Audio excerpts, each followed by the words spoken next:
दीवाना हुआ बादल, सावन की घटा।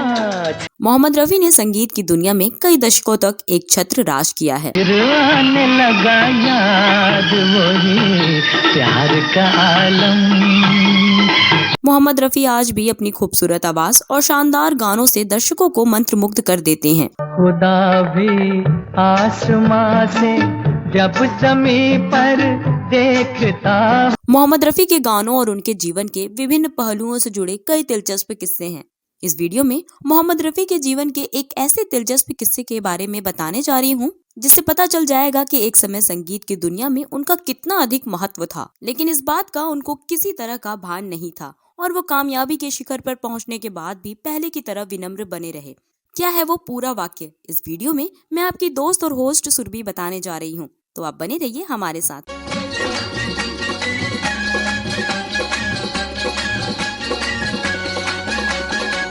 दोस्तों, मोहम्मद रफी ने फिल्मों में पाशरफ गायन की बुलंदी के शिखर को छुआ, लेकिन अगर पूछा जाए कि उनके गायन और उनकी इंसानियत में से कौन बड़ा पहलू है, तो उन्हें जानने वाले लोग उनके व्यक्तित्व को उनके गायन से भी बड़ा बताने में कोई हिचक नहीं करेंगे। वह फिल्मी दुनिया के कुछ इन्हीं गिनी शख्सियतों में से एक थे जिन्होंने गायन के सामने धन, प्रसिद्धि या अन्य किसी बात का कोई महत्व नहीं दिया। वह ताउम्र उदार और विनम्र बने रहे, उस समय भी जब वो कामयाबी और लोकप्रियता के शिखर पर थे। रफी साहब ने पाशरफ गायन में लाजवाब करियर और लोकप्रियता के बावजूद कभी घमंड को स्वयं का स्पर्श भी नहीं करने दिया। तेरी मोहब्बत का सहारा।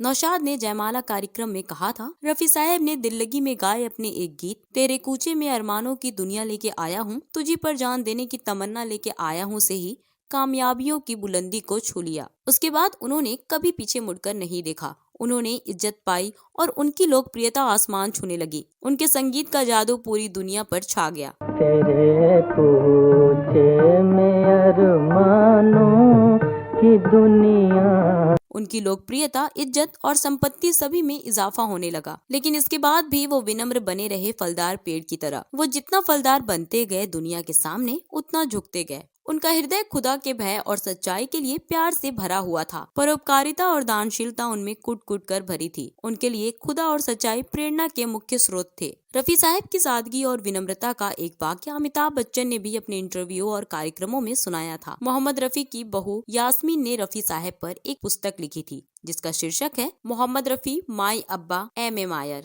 इस पुस्तक के विमोचन के मौके पर अमिताभ बच्चन ने बताया था, वर्षों पहले हम लोग 2 दिन के एक कार्यक्रम के लिए पश्चिम बंगाल के सिलीगुड़ी गए थे।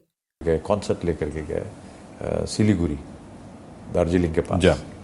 उसमें रफी साहब was the main. Shashi Kapoor ने इसका आयोजन किया था। इस प्रोग्राम में पहले दिन मोहम्मद रफी को बुलाया गया था। इसके बाद दूसरे दिन के लिए किसी और सिंगर को बुक किया गया था। ज्यादातर लोग मोहम्मद रफी के लिए प्रोग्राम में आया करते थे। मोहम्मद रफी इस इवेंट का मुख्य आकर्षण थे। वहाँ बॉलीवुड के कई कलाकार उपस्थित थे। हम एक एक करके मंच पर जाते, कार्यक्रम को होस्ट करते और फिर नीचे आते। ये 2 दिवसीय शो था। उसमें रफी साहब was the main attraction and हम लोग सब आर्टिस्ट वगैरह साथ में थे। ज्यादा कदा स्टेज पे जाते थे, introduce the program and then come out.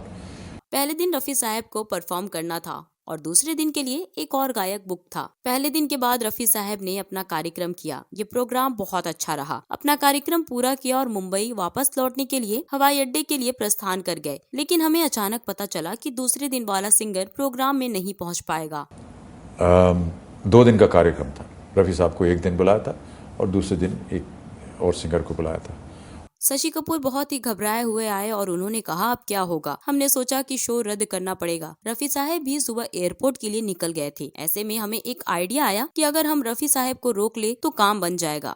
वो किन्हीं वजह से वो नेक्स्ट डे वो दूसरे सिंगर आए नहीं, तो हमने कहा हमारा तो शो खत्म हो जाएगा क्योंकि वो कोई गायक था नहीं। और जब सुबह हुई तब पता चला कि तो आ नहीं रहे, अब क्या करें।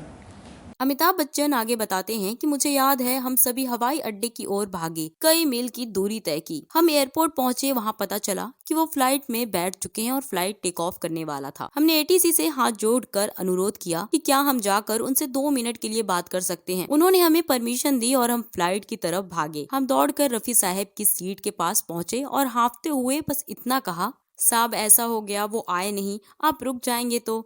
रुक जाए तो हमारा शो होगा, वरना यहाँ बड़ी हमारी हद हो जाएगी।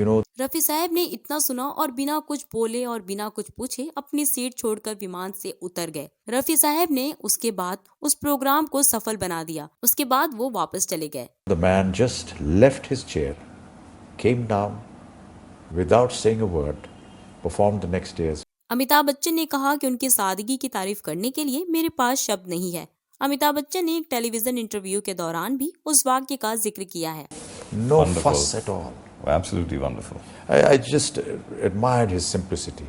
And then what a voice. इस वीडियो के डिस्क्रिप्शन में उस पूरे इंटरव्यू का लिंक दिया हुआ है, जहां जाकर उस इंटरव्यू को देख सुन सकते हैं। तो दोस्तों, ये थी रफी साहब की सादगी। रफी साहब की सादगी और विनम्रता के बारे में हमने पहले भी कई वीडियो अपने इस चैनल पर प्रसारित किया है। दोस्तों, आप इस बारे में क्या कहना चाहते हैं? इस वीडियो में बस इतना ही। अगले वीडियो में गीतों और फिल्मों के बारे में जानी अनजानी जानकारी लेकर हाजिर हो जाऊंगी। तब तक आप अपनी दोस्त और होस्ट सुरभि को अनुमति दें। नमस्कार।